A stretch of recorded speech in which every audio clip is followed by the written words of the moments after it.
Olá, seja bem-vindo a mais um encontro do nosso programa Terra, Meu Amor. É sempre um momento especial em que a gente traz dados da realidade, ações que vêm contribuindo para que a gente estabeleça uma relação cada vez mais forte e harmoniosa com a natureza, com a Mãe Terra. E hoje eu trouxe uma pessoa muito especial para conversar com a gente aqui, a Maria Consolação Udry. Sol, seja muito bem-vinda ao nosso Terra, Meu Amor. É uma alegria muito grande ter você aqui. A Sol é uma militante guerreira, entusiasta, uma defensora das águas, e vocês vão conhecer aos poucos, ao longo do nosso encontro, quem é a Sol Udry. Vou trazer um pouquinho dela aqui, só para vocês terem uma noção um pouco aproximada da grande pessoa que ela é. Então, a Sol Udry é formada em administração pública em São Paulo, ela é paulistana, né, pesquisadora da Embrapa, tendo coordenado a coleção Povos e Comunidades Tradicionais. Ela é presidente fundadora da Oca do Sol, que é uma ONG importantíssima no Distrito Federal, na defesa das águas, na defesa do Cerrado. Ela participa também do Fórum de ONGs do Distrito Federal, ela é membro do Comitê de Bacia do Paranaíba, do CONAM, Conselho de Meio Ambiente, e ela também é do Conselho da Reserva da Biosfera do Cerrado. Então, Sol, é uma alegria ter você aqui, tá? Seja muito bem-vinda. Normalmente, a gente começa o nosso programa, eu trago uma poesia. Então, hoje eu escolhi, eu acho que você vai gostar, eu escolhi um poema da Cora Coralina. Ah, que bom! E a Cora Coralina chama-se O Cântico da Terra, esse poema, para nos inspirar a todos. E a Cora Coralina nos diz assim: eu sou a terra, eu sou a vida. Do meu barro, primeiro veio o homem, de mim veio a mulher, e veio o amor. Veio a árvore, veio a fonte, vem o fruto e vem a flor. Eu sou a fonte original de toda a vida, sou o chão que se prende à sua casa, sou a telha da coberta do teu lar, a mina constante do teu poço, sou a espiga generosa do teu gado e certeza tranquila ao teu esforço. Sou a razão da tua vida, de mim vieste pela mão do Criador, e a mim tu voltarás no fim da lida. Só em mim acharás descanso e paz. Eu sou a grande mãe universal, tua filha, tua noiva e desposada, a mulher e o ventre que fecundas. Sou a gleba, a gestação, eu sou o amor. E um dia bem distante, a mim tu voltarás. E no canteiro materno do meu seio, tranquilo dormirás. Cora Coralina, Cântico da Terra, né?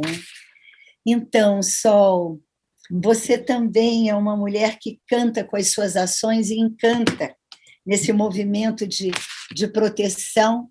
Gostaria de começar a nossa conversa trazendo um dos focos importantes que eu acho, que é o seu projeto Águas, né? Para você falar sobre esse projeto Águas que você desenvolve há tanto tempo para os nossos telespectadores. Você pode falar sobre isso? Posso. Como não falar de uma paixão? Então, eu pensei como comunicar em pouco tempo o que seria o que nos move, e, ao mesmo tempo, trazer a estrutura do que foi pensado ao longo desses anos e como a metodologia, né, para quem nos ouvisse pudesse apreender e compreender a multiplicidade de ações, mas que tivesse um eixo de sequência de pensamento. Então, a primeira pergunta, a primeira questão que nos norteou era como é que a população de Brasília, a cidade que nós vivemos, não percebe a água, não percebe as suas águas, né, como águas sagradas e como águas vitais para a sua existência, para a sua vida, para toda a vida, não a vida de cada um só, para toda a vida das plantas, de todos os seres. Sem água, desertos. Então, essa é a inquietação ao fundo, que eu também pergunto a quem está nos ouvindo, como percebemos essas águas sagradas? Nós tínhamos aqui um movimento, desde o final da década de 90, né, 1998, iniciou com o movimento Salve Urubu, e que declarava nossas águas são sagradas do Córrego Urubu, né? E repetindo sempre este slogan sempre, mas esta percepção ela não se ampliou.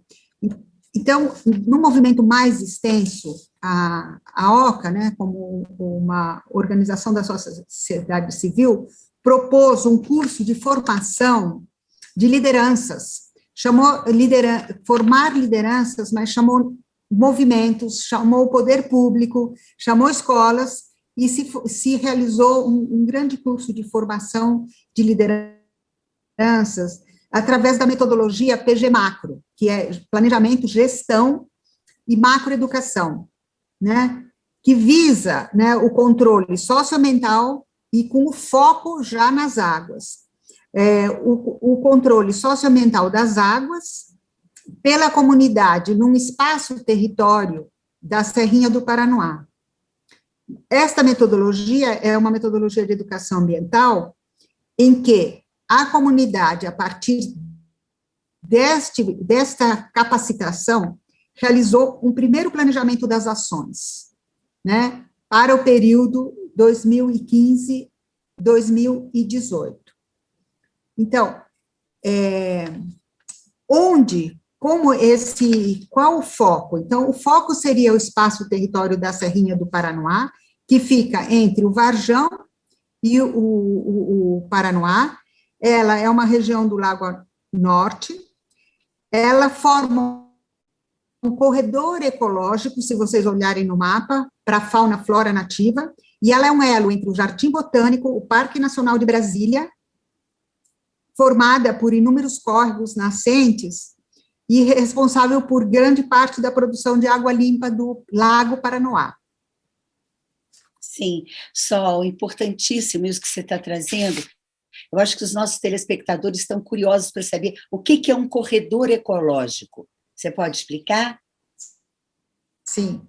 Então, quando a gente fala em corredor ecológico, é uma área que ainda mantém o cerrado em pé, em que a fauna, a flora nativa, principalmente a fauna, insetos, toda a biodiversidade, se continua, porque se você fizer ilhas, isolar os territórios, você mata a biodiversidade. Você mantendo as áreas contíguas de verde, é um corredor ecológico nesse sentido, que pode ser via córregos e as matas ciliares, via unidades de conservação, via as áreas de preservação, APPs, você mantém o caminhar, o caminho dos animais, das aves, de tudo. Essa região é uma região muito importante no cenário do DF como um todo, né, Sol? A Serrinha do Paranoá. Então, assim, as águas dessa região são águas de extrema relevância. Então, o seu trabalho de conscientização privilegia não apenas o território no recorte da Serrinha, mas também contempla toda essa visão macro do quadrilátero DF como um todo, não é isso? Então, o projeto ele foi, porque ele foi pensado na Serrinha, por quê? Porque ele tem uma concentração, mas como ele foi pensado na Serrinha, mas ele é parte do todo, né? Vocês precisam compreender isso. Ele é parte do DF como um todo, da bacia do Lago Paranoá, certo? Ele é parte, ele é um braço. Mas ele foi, vamos dizer isso, assim, ele alimenta, ele nutre, ele mantém a vitalidade do braço norte do Lago Paranoá. Exatamente, exatamente. Você tem o braço sul, aí você tem os outros lados. Mas em relação a este braço norte, vamos lembrar também quem deu o nome de Serrinha do Paranoá? Eu gostaria de trazer também esse conhecimento aqui. Foi o Paulo Bertrand. Quem é o Paulo Bertrand? É simplesmente o maior historiador do Planalto Central, é um eco-historiador. Ele escreveu a eco-história do Distrito Federal, ele construiu o Museu das Idades do Brasil, aqui na Serrinha do Paranoá, e mais, ele me disse pessoalmente, Sol, é necessário nós darmos um nome carinhoso para a Serrinha, para que a população se aproprie, não basta que ela tenha atributos ecológicos, geográficos, ambientais, não, é necessário algo carinhoso, né, para que as pessoas se apropriem, e assim a defendam, e foi assim que o nome foi dado, então, pelo Paulo Bertrand, nesse sentido, e realmente ela constitui um arco, a Serrinha constitui um arco da paisagem bucólica que abraça o patrimônio cultural que é Brasília, né, o patrimônio, todos sabem que é patrimônio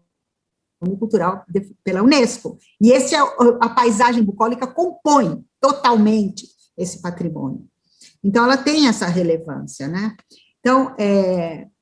Então a gente trabalhar nesse espaço-território na realidade, estar junto e construir parcerias com todos que ali estão e os que estão fora. Então, parcerias com o setor público em todas as suas áreas, administração regional, a Secretaria de Meio Ambiente, a Secretaria de Educação, etc., e assim foi feito. Os colégios, as escolas, o legislativo, outras ONGs, como o Centro Transdisciplinar da Água, na época, que agora é CIRAT. E essas parcerias, Sol, pelo que a gente conhece do histórico do trabalho de vocês, vocês fizeram um mapeamento das nascentes dessa região. Esse é um trabalho espetacular, que é uma metodologia que vocês aplicaram e que, inclusive, vocês podem disponibilizar isso para a cidadania, né? Você poderia falar um pouco sobre essa experiência de vocês lá na Serrinha? Sim, então, eu vou falar sobre a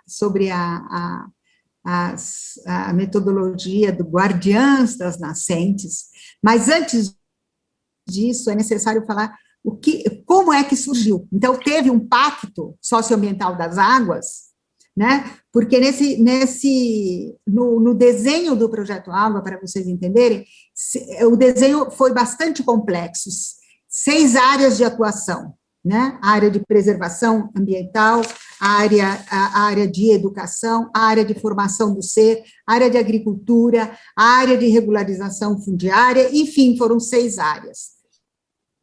E foi realizado um pacto socioambiental das águas, que houve uma concertação entre os vários partícipes, e desta concertação é que saiu o acordo, por isso que eu estou falando que é necessário voltar um pouquinho no tempo, saiu o acordo, o Pacto Socioambiental, que definiu como prioridade o levantamento das nascentes.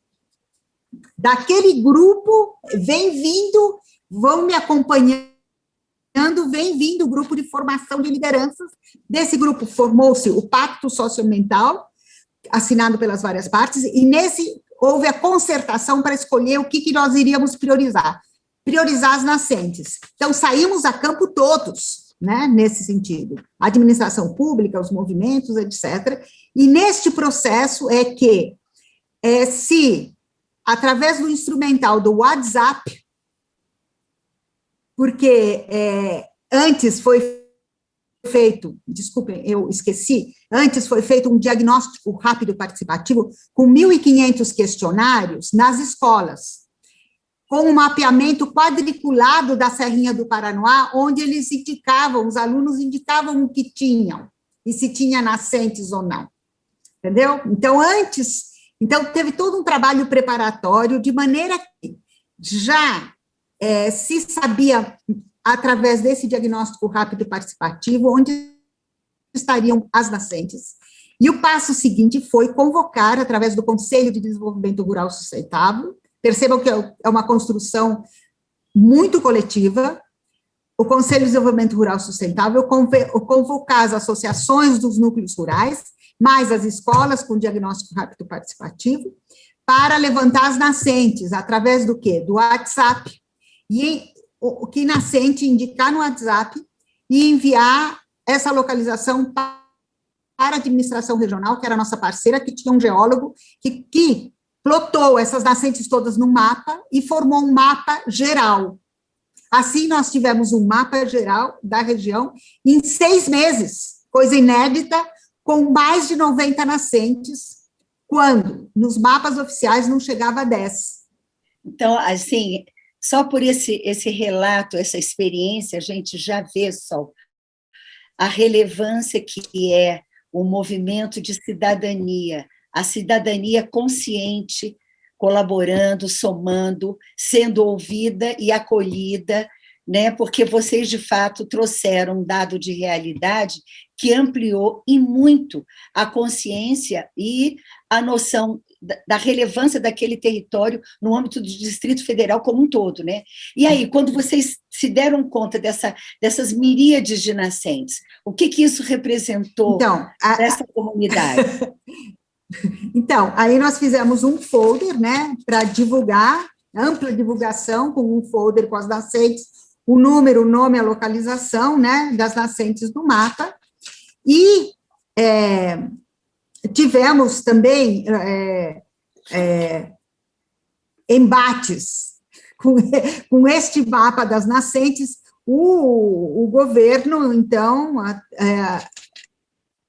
através da TerraCap, planejava um loteamento nesta região, o Taquari, expansão do Taquari, fase 2.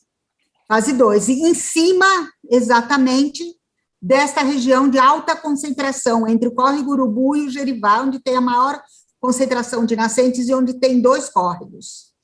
Então, com esta mapa, a comunidade pôde dizer, epa, aqui a água é prioritária.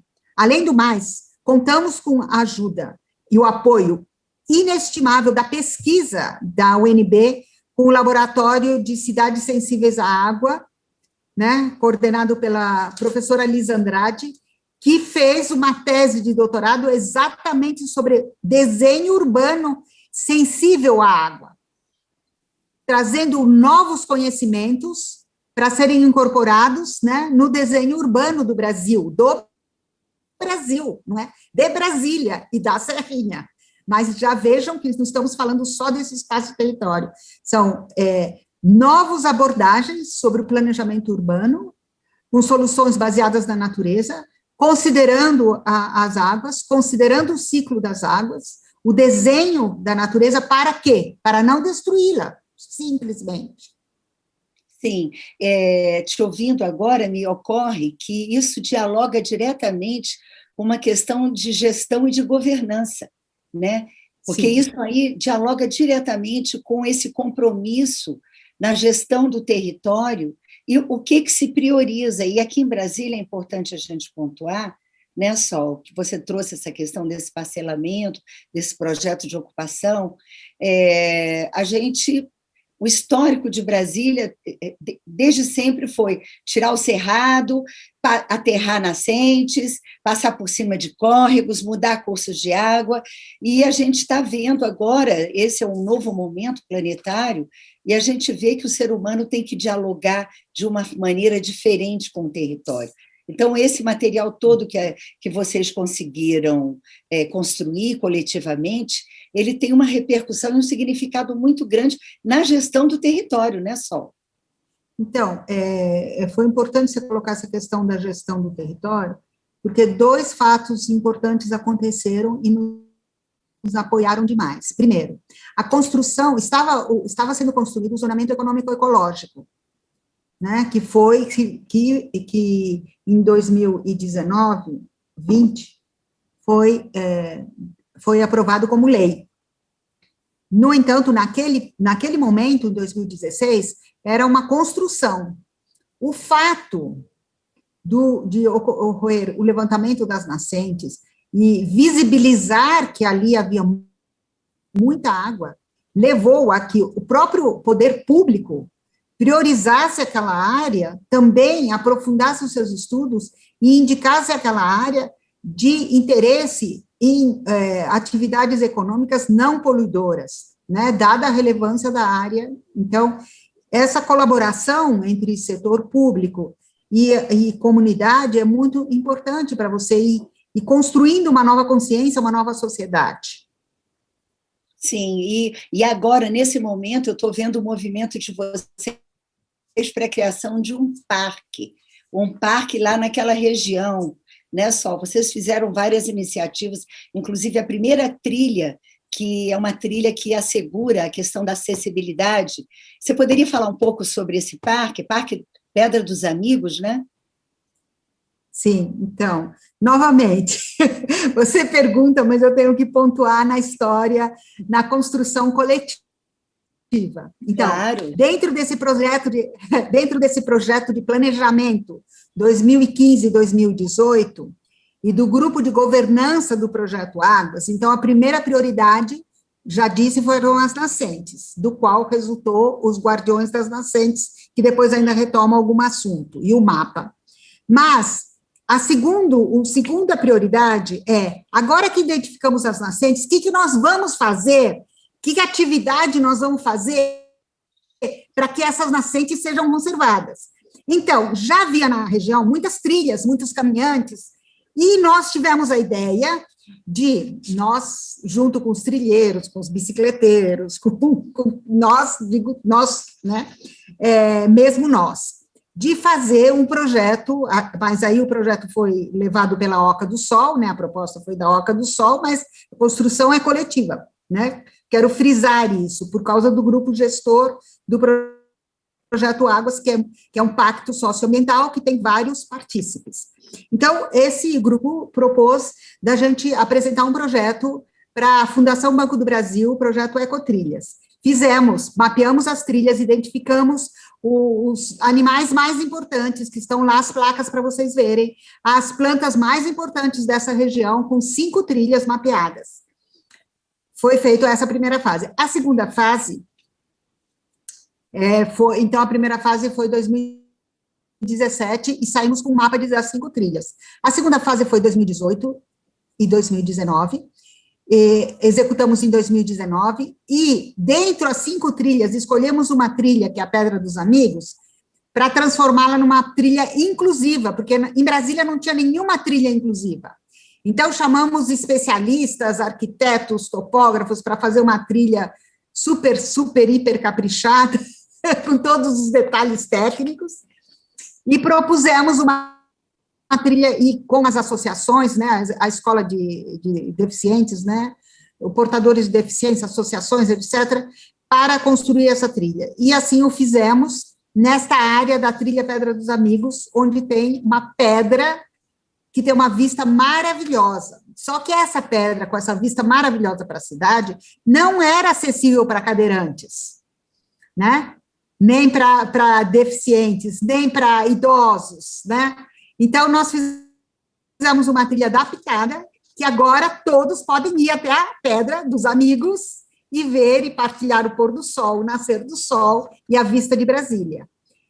Nessa trilha também tem plaquinhas braille para cegos, tem cordas para guiar, enfim, a primeira trilha inclusiva. E agora, depois, como essas trilhas estão em territórios da Terra Cap, em terras públicas, né, nós propusemos, né, um parque nesta área, incluindo a Cachoeira do Urubu. Então, soltamos uma campanha para que essa trilha não fosse predada, porque você tem uma forte grilagem ali na região. Quando nós lançamos a trilha inclusiva, os grileiros vieram fazer uma denúncia que aquelas terras eram deles, colocaram um processo processo contra o Instituto Oca do Sol.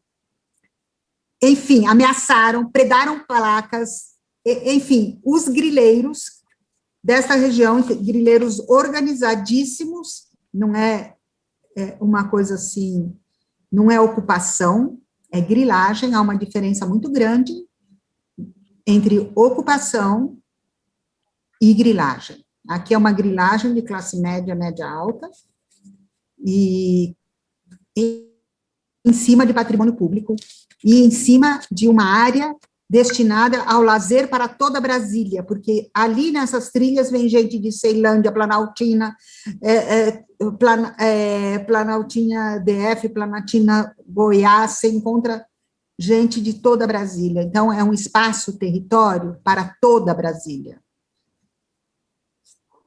Sim, é muito importante esse parque, essa localização também, e essa iniciativa vem no intuito de, vamos dizer assim, dar um passo a mais na regularização fundiária do Distrito Federal, no âmbito do que a gente pode priorizar para que o nosso território cada vez tenha mais qualidade, tenha as suas águas, não tenhamos mais as problemáticas ligadas às questões hídricas que já tivemos, enfim, um cenário em que as convergências entre os diferentes atores da sociedade corroboram para que a gente possa ter um território mais, vamos dizer assim, mais harmonioso, mais integrativo, mais democrático, uma democracia no sentido além de uma democracia antropocêntrica. Eu gostaria de te fazer uma pergunta nesse sentido. Existe um projeto que, inclusive, já fizemos entrevista com o professor Percy Coelho, da UNB, que é o projeto Água e Vida nas Aris, e nós já estamos finalizando o nosso encontro, Sol, mas eu não poderia deixar de destacar uma iniciativa muito importante da Oca do Sol, que foi colaborar com esse projeto no intuito de levar água para comunidades que não têm acesso à água potável. Isso foi uma iniciativa louvável e é uma convergência muito importante. Você poderia comentar sobre essa iniciativa de vocês? Então, há esse projeto importantíssimo, da universidade, com várias organizações, um projeto também em parceria, Água e Vida para as áreas de relevante interesse social, reúne várias organizações e o programa de extensão da Universidade de Brasília, com vários institutos da universidade, para solucionar esse conflito que existe de você ter água, você ter o sistema de abastecimento público e você ter enormes regiões de relevante interesse social, que são ocupações onde não chega a água. Bairros inteiros que não têm água, nem saneamento.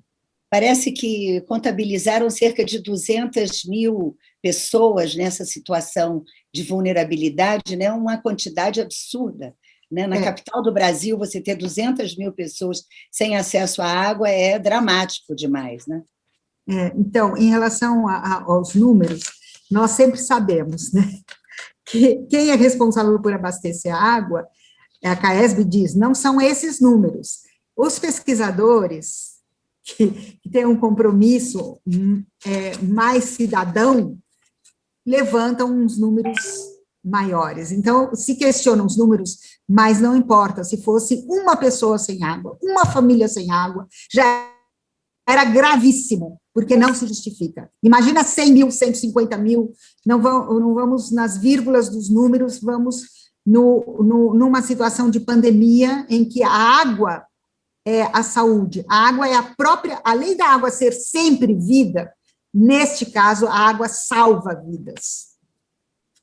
Sim. E como é que foi esse processo da Serrinha levar água para essa comunidade? Então essa foi uma ideia genial dentro do próprio grupo, que a gente tem um grupo de trabalho em que nós participamos. Então, do grupo surgiu, por que vocês da Serrinha, que tem água limpa, não fornecem água para as áreas que não têm água?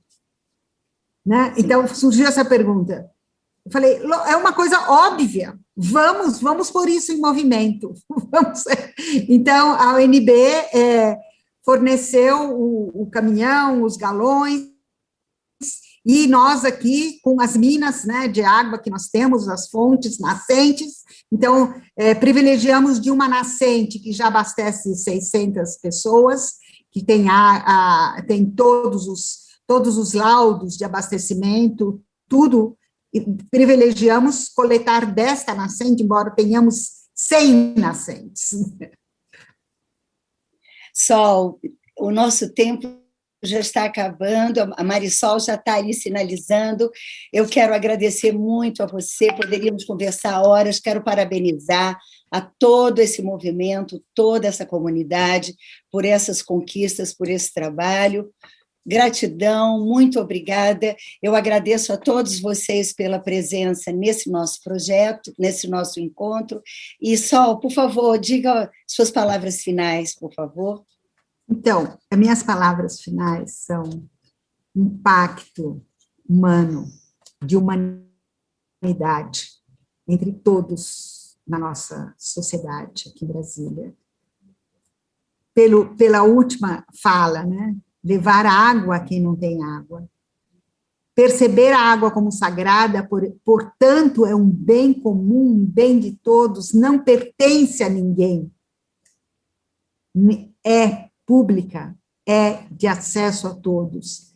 Então, trazer esta mensagem e trazer isso na memória, eu comecei com essa frase, percepção da água como sagrada, e finalizo com essa frase. Cuidemos das águas, Sim, porque elas são sagradas.